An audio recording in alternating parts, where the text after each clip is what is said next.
Du nouveau à Brazzaville, le salon de beauté Kams Beauty propose et dispose pour toutes les femmes du Congo-Brazzaville et ainsi que de la République démocratique du Congo.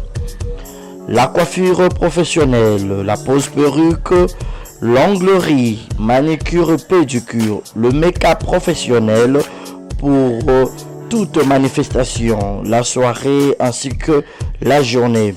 Et la vente de perruques, la vente de produits cosmétiques et divers. Le salon de beauté Kams Beauty se situe sur 123 rue Ampère Bakongo. Le salon de beauté Kams Beauty se situe sur 123 rue Ampère Bakongo. Venez nombreux, vous ne serez jamais dessus. Salon de beauté Kams Beauty. La différence parmi tant d'autres.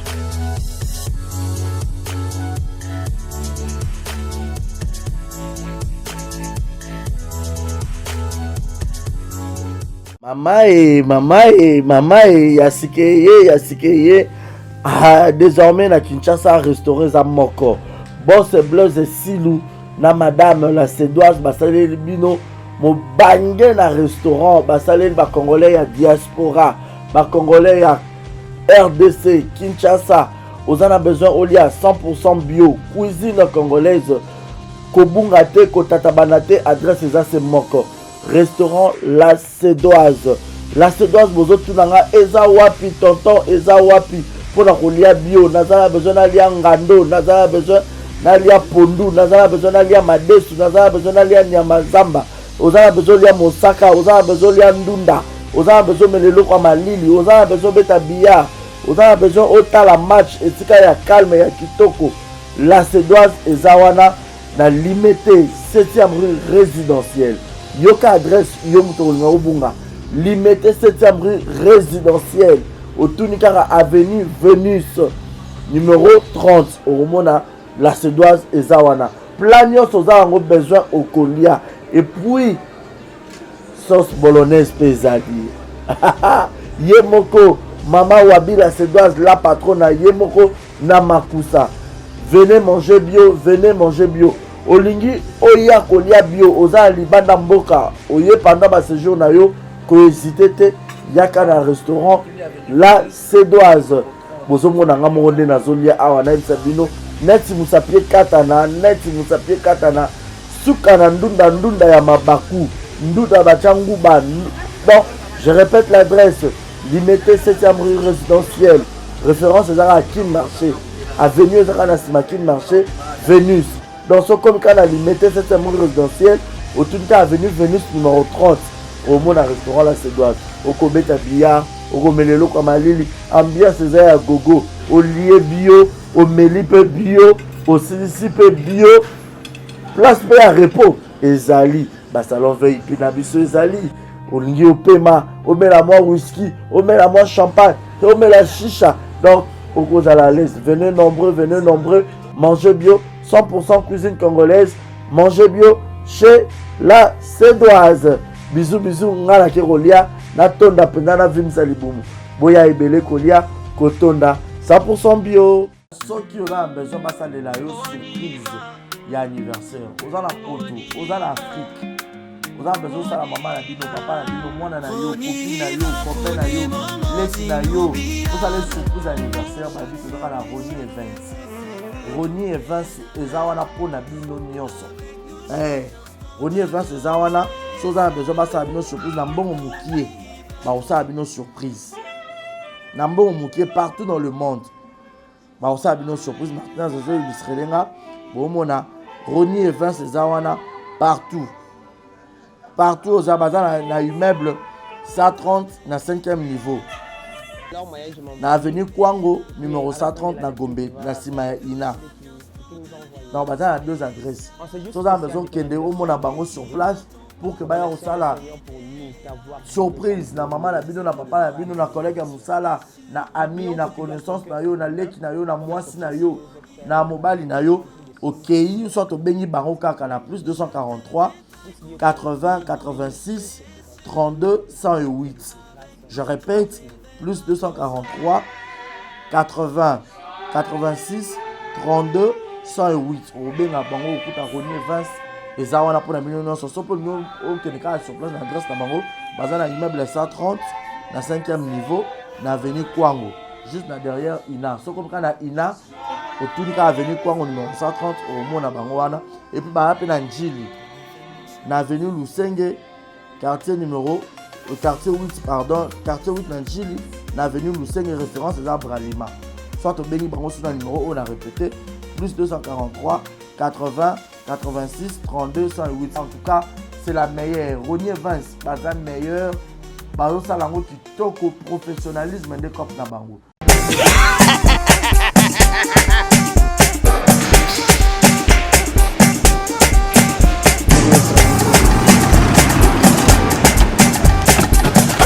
Awa nzamina na ebi tusiku shuba kolonzo ngo ekomi bwendeni. Awa ka place. Makiemba bayibinga mbongo. Nada. Qu'est-ce qui se passe? Na subina bilamba. Nada makama mbongo sala ngo awa.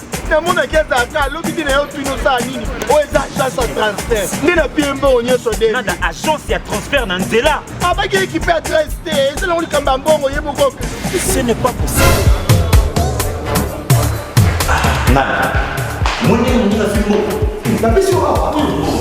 Ja, evident. O piso tsumu na pata ya fo. Biso ba efuka biso mbongo na nzela. Kama yeye kutengeneza mbongo ya mwasi. Yeye na mandeto ndio kwa baraka. Bana okatanga, pe bipai na bipai. Ya sika eye.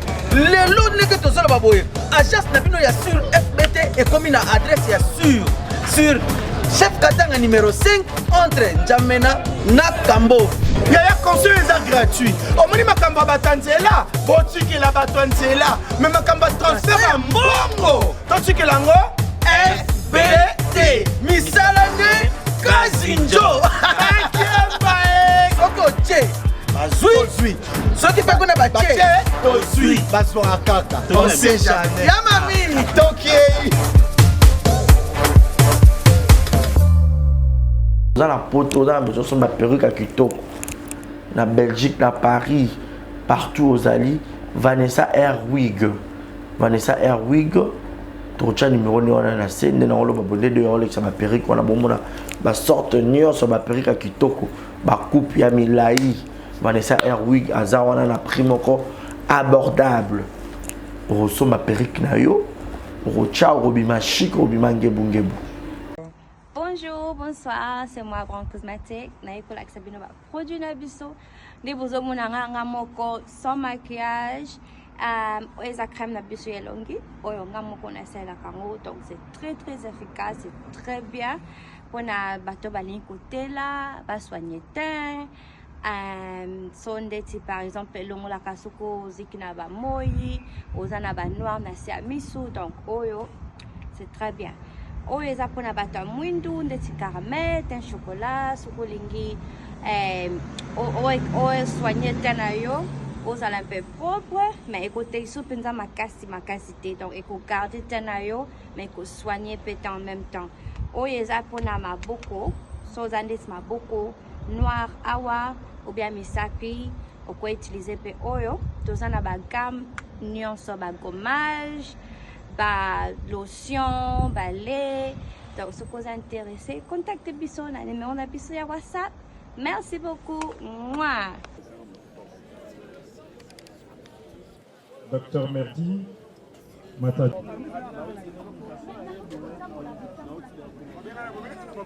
Des mamans Bolingo. Mais nous, ces enfants, nous l'appelions 600. Parce qu'elle était grande. 600 comme la Mercedes 600. Celle qui fut de tout, celle qui fit un tout pour nous, ses enfants, ses petits-enfants et toute sa famille. Quel mot pourra traduire ou témoigner ce qu'elle était? Aucun mot, maman. Nous disons seulement merci et bravo, maman, pour tout. Bravo pour toutes tes réalisations. Maman, tu étais pour nous une amie, une copine. Celle avec qui nous partagions nos tout et nos rien. Tu étais une confidente, un roche, une lumière dans les moments les plus sombres. Ton départ laisse un grand vide dans nos cœurs. Mais ton amour est gravé et restera à jamais dans nos cœurs. Maman, tu nous as appris l'amour inconditionnel. Celui qui ne juge pas, qui ne soutient pas, qui soutient et ne faillit pas. Et qui transforme une famille en un refuge. Tu as été notre guide à chaque souvenir partagé avec toi. Et aujourd'hui, ce sont des trésors qui nous restent. Maman, tu nous as enseigné l'essentiel, le respect de la vie humaine, la valeur du bien commun, la dignité due à chaque être, quel que soit son rang, et la persévérance face à l'adversité. Maman, depuis ton jeune âge, tu t'es battue pour assurer notre éducation, notre formation et notre instruction. Tu es le modèle parfait des femmes battantes. Celles qui n'avaient jamais abandonné ses responsabilités, ni fléchi devant les difficultés, pour élever ses propres enfants ou tous les enfants qu'elle a eu à rencontrer dans sa vie. Si la vie pouvait recommencer, nous choisirons 1001 fois d'être toujours et toujours encore tes enfants. Maman, tu as fait du théâtre, bien plus qu'un métier, une vocation, là où certains n'y croyaient pas, là où certains pensaient que c'était un passe-temps. Tu as choisi de valoriser par la formation exigeante jusqu'à l'excellence à l'INA, transformant ta passion en un art maîtrisé aujourd'hui.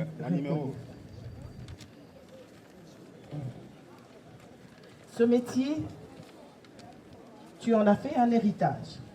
Grâce à lui, tu nous as élevés, éduqués et transmis le courage de croire en nos rêves. Merci maman pour cette détermination sans faille, pour ton engagement qui illumine nos vies en ce moment. Tu resteras notre inspiration, chère maman. Maman, tu as livré ton combat comme une gladiatrice, défiant la maladie avec un courage sans faille. Le destin a pris les déçus, mais jamais ta lumière, car tu as joué ta vie comme une œuvre magistrale. Maman, sur la scène du monde, tu incarnes l'amour, la sagesse, trouvant toujours les mots qui apaisent et qui guident. Maman, dans l'ombre, tu restes notre actrice éternelle, offrant à chaque problème une solution limpide. Merci pour ce rôle que tu as porté avec tant de grâce. Merci pour les rires, pour les leçons et ta force infinie. ton dernier rideau s'épaisse, mais ton cœur vibre en nous comme une mélodie.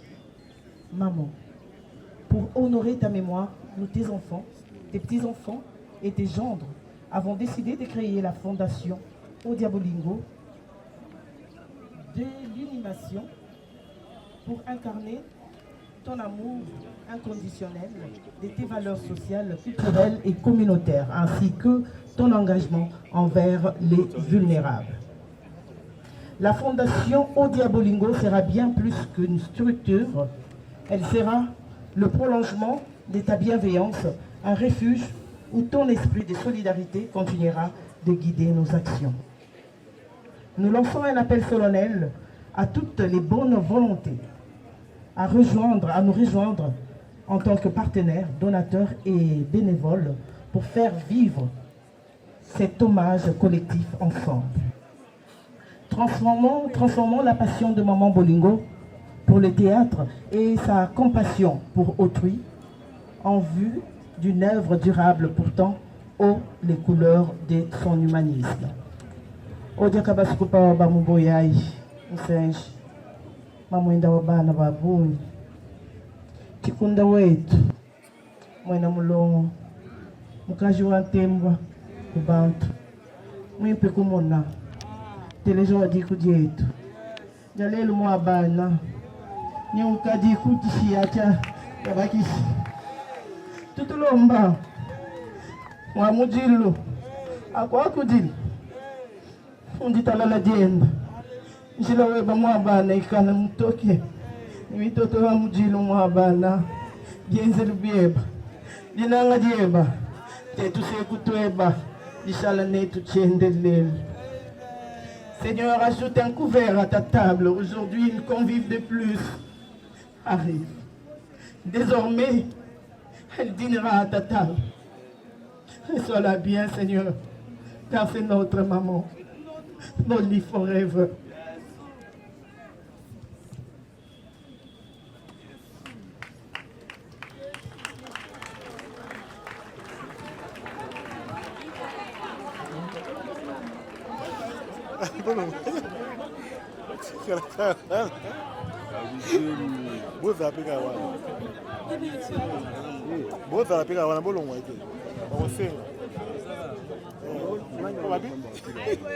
Ah, comprenez son émotion.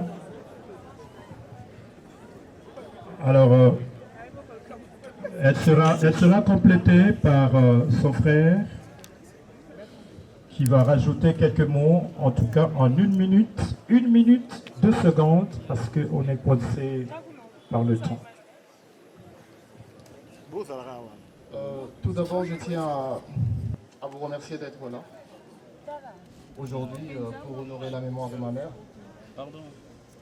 Vu que je n'ai pas beaucoup de temps, juste j'aimerais compléter ma soeur. Alors ma mère n'était pas seulement une mère, c'était une artiste, une femme qui voyait le monde en couleur. Elle a peint nos vies de tendresse et de sa passion et de sa lumière. Ces mains ne créaient pas seulement des œuvres, mais ils ont aussi construit notre bonheur. Dans ses films, dans ses théâtres, elle nous a appris la beauté et partout. Et dans un sourire, ou en partageant un repas, elle nous donnait de quoi nous avons besoin.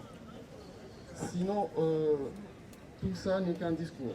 Ce que j'allais dire, c'est que aujourd'hui, ma mère se trouve là où elle devait être, parmi les anges.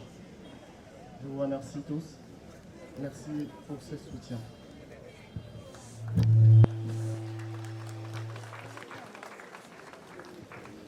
Merci beaucoup. Alors, pour continuer, distingués invités, mesdames et messieurs, en vos titres et qualités respectives, bonjour. Il m'a été demandé de faire un discours pour un hommage à ma mamie. Mais est-ce possible de résumer la vie de ma mamie en quelques phrases? Je pense que c'est quasiment impossible. Ma mamie était une âme pure. C'était une belle personne. Mais du moins, je vais essayer de dire en quelques phrases quelques souvenirs et quelques anecdotes que je garde d'elle. Aujourd'hui, nous sommes réunis pour célébrer une vie remplie d'amour, de sagesse et de sacrifice. Celle de ma mamie bien-aimée, notre rocher, notre refuge. Marie-Clémentine Odia n'était pas simplement une grand-mère pour nous. C'était notre ange gardien, notre conteuse, notre avocate, mais par-dessous tout, un ciment invisible qui a toujours maintenu notre famille unie. Qui d'entre nous n'a pas été bercé par ces histoires, ces récits qui nous transportaient dans des mondes lointains, ou même éclaté de rire devant ces blagues, même si elle les répétait inlassablement. Ces moments si simples en apparence étaient en réalité des trésors qui nous manqueront profondément.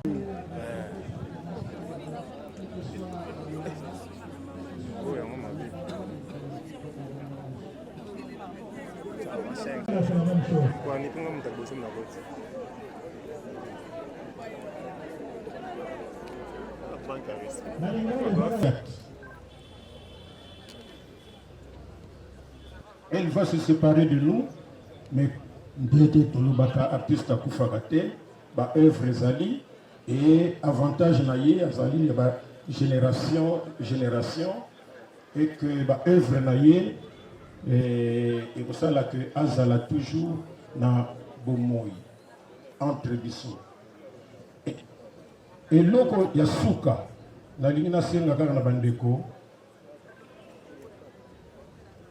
bo pesa biso courage, pour assister Bisso pendant que nous vivons encore. Dans ce conseil, na bandeko, boli a Tikibana, Tikibakoko, sauf qui par hasard, quelque part, au moment qu'il y a un service, il y a pour rendre Koko wana, mwana wana, boye baki pour rendre service wana na boli. Bobet la boli, mais beaucoup de cas s'il vous plaît. Nazosuki ça, nakopesa merci mingi na première dame, Maman Denise Nakelo, pour ndenge à mona que il n'y a aucune association d'artistes, et ça va musiciens, basketteurs, bananes, on va organiser le col à ANTPC ISAT. Et ça là que à ça la mutuelle de santé pour la biso artiste comédien. Kobela nyonso asokipaka nango ndenge bomo zomona mama boli nyonso kokende Maroc bandawa kokende Maroc zonga tout ça ezali la première dame c'est extraordinaire muto s'occuper na santé bandeko bon tobeta mama tobeta makasi pona mama Denise Zongo tobeta la yema makasi nazaki ndeko na ye aza makambo ebele ya koloba mais ako résumer azaki mama. Encore résumé en 1 minute. Azali animatrice, productrice TV. Ayebi comment que résumer. Merci mon ami.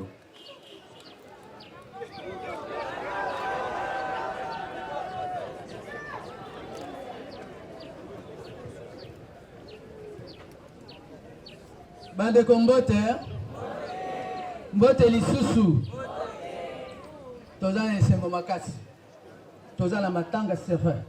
Mais tous les sengo pour nous sur l'angai na moni o yangai papa là o yangai maman tous la radio télévision nationale congolaise papa na biso azali pratiquement ya yakate baza la zala kanaye si mana d'ailleurs azali na maman Sylvie Elenge Nyembo DG ya radio télévision nationale congolaise lelo la sepeli poboyo ka lelo nde to na RTNC le tozali basali ya RTNC ba to so akasaka tu vas ça théâtre après to do nanda non jamais tozala ka baja ya radio télévision nationale congolaise mais bangaja biso na musala théâtre comme RTNC za misala belé to sala misala belé o to saka tilelo bande ko la jana ma wa mingi na miso ngai mama na bino koko na bino ya na bino lelo naza ko lela tant to kutala ki na RTNC na mama bolingo tozaka ba comédien tembe so ba théâtre na eba kiteke mama bolingo azali mama na ngai mama na bolingo na mama ngai baza bandeko na eba kite ekolo moko tribu moko quand mama ya ngai ya kufi Maman Bolingo ayaki na matanga maman botingai awa na tingitingi esketo lela kiye. Mais na munisiko maman aye na maman mususu. Maman na zone la makasi. Ya bi oh maman boye banite. Ya oh maman. Kasi na bi pe tout ça que c'est moi. Non. Azali maman akobengo maman maman mwana akalanga. Abi bipendo akalanga. Abi oui. Azande kolanga. Toza bande. Toye balaka te toza bande ko bande ko nanga. Surtout que c'est sala il faut tout na kamoto na komo nona maman nona tata yo. Na. Yoko boza bande ko boye balaka te. Esika ko tongo tongi.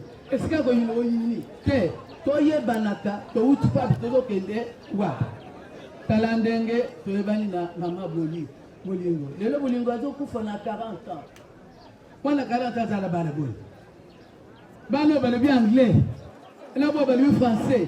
Bazali bakoko ya bolingo oja. Attends na bongo matolo s'il vous plaît. Nous lombu kaka neto la chibuba. Abelangai, pesangai na futi nerval.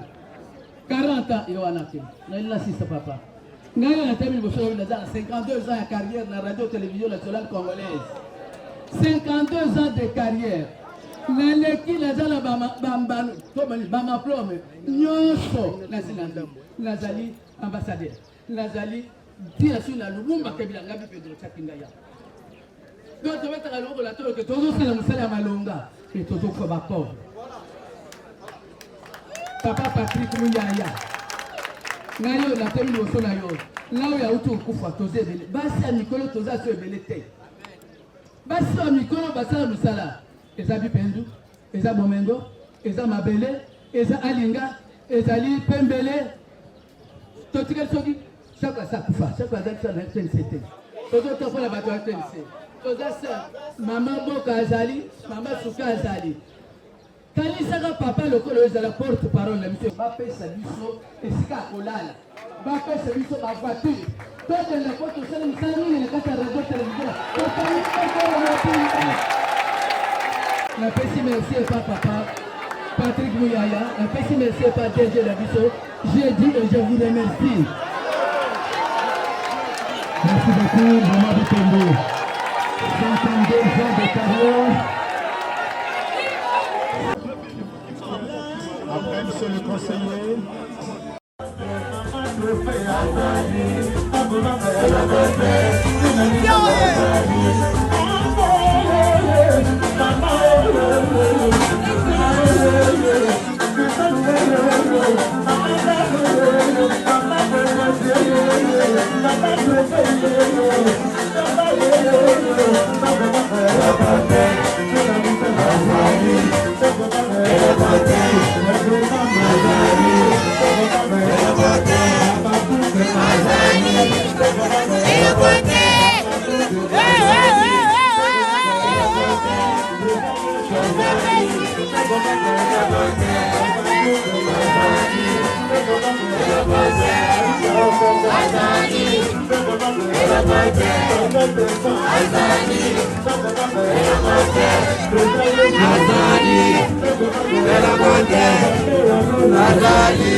Azali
Azani,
Du nouveau à Brazzaville, le salon de beauté Kams Beauty propose et dispose pour toutes les femmes du Congo-Brazzaville et ainsi que de la République démocratique du Congo.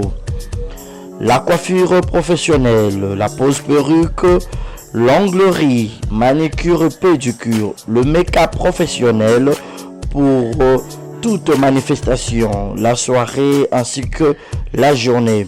Et la vente de perruques, la vente de produits cosmétiques et divers. Le salon de beauté Kams Beauty se situe sur 123 rue Ampère, Bakongo. Le salon de beauté Kams Beauty se situe sur 123 rue Ampère, Bakongo. Venez nombreux, vous ne serez jamais dessus. Salon de beauté Kams Beauty. La différence parmi tant d'autres.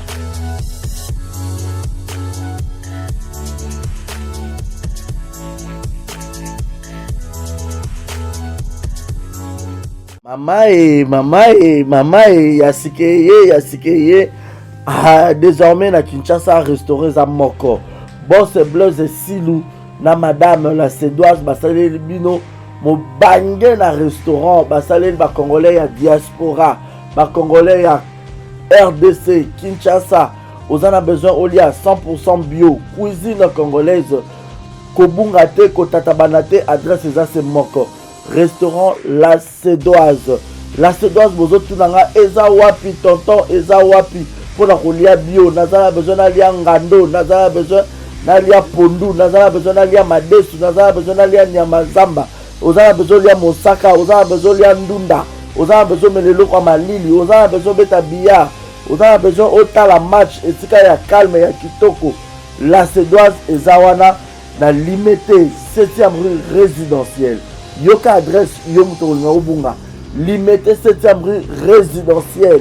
Au Tunikara avenue Vénus numéro 30 au Romona. La Sédoise et Zawana. Plagnon soza en besoin au colia. Et puis sauce bolognaise pesadi. Yemoko Mama Wabi la Sédoise la patronne Yemoko Namakusa. Venez manger bio, venez manger bio. Olingi oya kolia bio oza libanda mboka oye pendant ba séjour na yo ko hésiter te yaka na restaurant La Sédoise. Bozomona nga monde na zolia awa na bisabino neti musapie katana suka na ndunda ya mabaku ndunda bachangu ba. Donc je répète l'adresse, limité 7e rue résidentielle, référence à Kin Marché, avenue Zakanasima Kin Marché, Vénus. Dans ce comme cas, limité 7e rue résidentielle, au tout cas avenue Vénus numéro 30, au monde à restaurant La Sédoise, au Kobeta Billard, au Gomelelo Kamalili, ambiance à gogo, au lié bio, au Melipe bio, au Silicipe bio, place à repos, Ezali, salon veille, Pinabiso Ezali, au lié au Pema, au Mélamois whisky, au Mélamois champagne, au Mélamois chicha. Donc, au cause à la laisse, venez nombreux, mangez bio, 100% cuisine congolaise, mangez bio chez La Sédoise. Bisous, ngana ke kolia, na tonda pendana vimsa libumu. Boya ebele kolia, kotonda, 100% bio. Ceux qui ont besoin de passer la surprise, il y a anniversaire. Aux en Poto, aux en Afrique. Aux en besoin de la maman, la bino, papa, la bino, moi, na yo, copine, na yo, copain, na yo, laisse na yo. Vous allez surprise anniversaire, ma vie, c'est la Roni Events. Roni Events, ezawana po na bino nyonso. Roni Events, ezawana, si vous avez besoin de passer la surprise, na mbongo mukie, bah on sa bino surprise. Na mbongo mukie partout dans le monde. Bah on sa bino surprise, maintenant je vais illustrer les gars. bomona Ronnie Evans eza wana partout aux abazans na immeuble 130 na 5e niveau na avenue Kwango numéro 130 na Gombe na sima ya Ina. Donc baza na 2 adresses. Tous en besoin kende omona bango sur place pour que baya osala surprise na maman na bino na papa na bino na collègue ya musala na ami na connaissance na yo na leki na yo na mwasi na yo na mobali na yo. OK, soit au bengi bango kaka na plus 243 80 86 32 108. Je répète, plus 243 80 86 32 108. Au benga bango okuta Ronnie Evans eza wana pour na bino non so pour nous okeneka sur place na adresse na bango baza na immeuble 130 na 5e niveau na avenue Kwango juste na derrière Ina. So comme na Ina autour de avenue Kwango numéro 130 au mona bango wana et puis ba na Njili na avenue Lusenge quartier 8 quartier 8 na Njili na avenue Lusenge référence à Bralima. Soit au béni bango sur le numéro on a répété plus 243 80 86 32 108. En tout cas, c'est la meilleure. Ronnie Evans, la meilleure. Bazo salango qui toque au professionnalisme des copes na bango.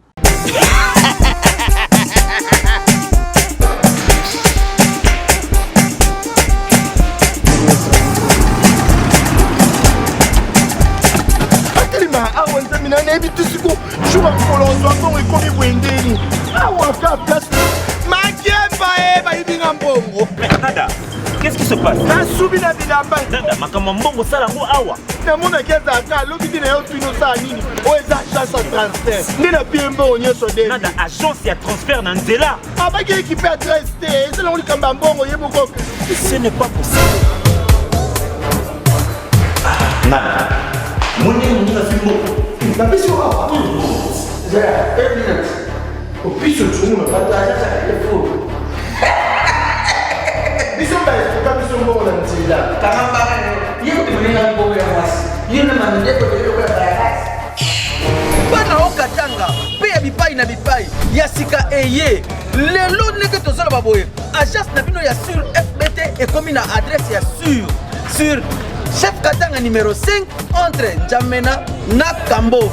Yaya conseil est gratuit. Au moni makamba batanzela, botiki la batanzela, mais makamba transfert à mbongo. Totiki lango FBT. Misalane Kazinjo. Oko che. Bazui. Ce qui fait qu'on a baché. Bazui. Bazo akaka. On sait jamais. Yama mimi. Toki. Dans la poto, dans la maison, sur ma perruque à Kitoko. Na Belgique, na Paris, partout aux alliés. Vanessa Airwig. Vanessa Airwig. Trocha numéro ni on a na scène. Na on l'a babondé de Rolex sur ma perruque. On a bon mon ba sorte nion sur ma perruque à Kitoko. Ba coupe ya milai. Vanessa Airwig. Azawana na prix moko abordable. Rosso ma perruque na yo. Rocha robima chic robima ngebu. Bonjour, bonsoir, c'est moi Grand Cosmétique. Naïko Laksabino va produit Nabiso. Des beaux hommes moko sans maquillage. Oeza crème Nabiso yelongi. Oyonga moko na sela kango. Donc c'est très efficace, c'est très bien. Pour na bateau balin côté là, va soigner teint. Sondeti par exemple longo la kasuko zikina ba moi, ozana ba noir na siamisu. Donc oyo, c'est très bien.